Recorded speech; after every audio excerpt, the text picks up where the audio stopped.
Universities used to be highly regarded centres of learning attended by scholars in pursuit of knowledge. And they do still cater to this kind of serious student, of course, but increasingly they also cater to people who want their neurotic identity grievances validated and who are willing to pay for it. This inevitably damages the university's credibility as a serious institution, like a music academy offering a course in the air guitar or the comb and paper. Identity grievances have become quite fashionable in recent years, as they give a voice to people who otherwise would never be listened to because they're not worth listening to. They're fueled in the main by feelings of resentment and entitlement in people who've got nothing to be resentful about and who are not entitled to anything, but who nevertheless feel the need to shove their personal, ethnic or sexual identity neurosis into everybody else's face because that's the kind of parasitic personality they've been encouraged to develop by a progressive crybaby culture that sanctifies victimhood. A culture which has now produced a generation of emotional casualties constantly looking for ways to be somehow compensated for who they are. How much do you have to hate yourself to want to live like that? And of course, the universities are full of these imbeciles because education is so much more inclusive now, and stupidity is no longer any barrier to a place at university. Indeed, stupidity has become so lucrative, the universities can't get enough of it through their doors. And in this way, they do serve one important social function in keeping the people who are too thick for an apprenticeship off the streets.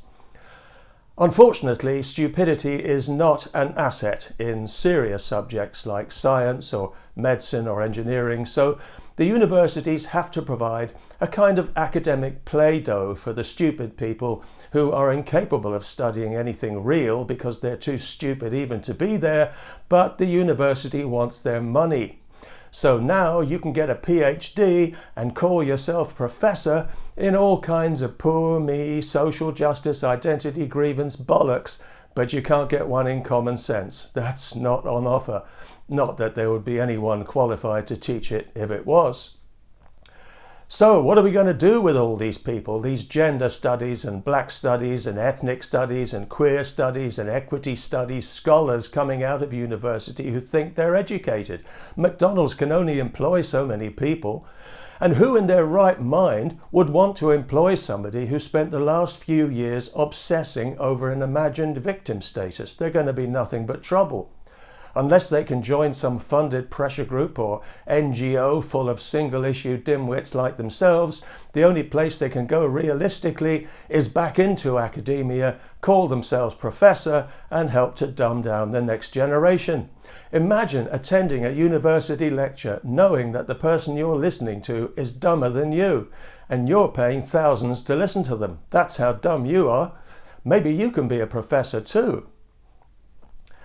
Of course, in the real world, as opposed to the fantasy rainbow world, there is no such thing as a professor of gender studies or a professor of black studies any more than there is an admiral of the boating pond. Wearing the uniform and the admiral's hat doesn't make it so, Professor. The very existence of these degrees is preposterous and fraudulent. They are not legitimate academic subjects. They are subjective identity grievances that belong in therapy, not in university, masquerading as academic subjects and as academic qualifications, so you can live-action role-play as a real academic with that vanity diploma you call a degree. This makes them an obvious magnet for the kind of low IQ, finger-wagging troublemakers they attract like flies to manure.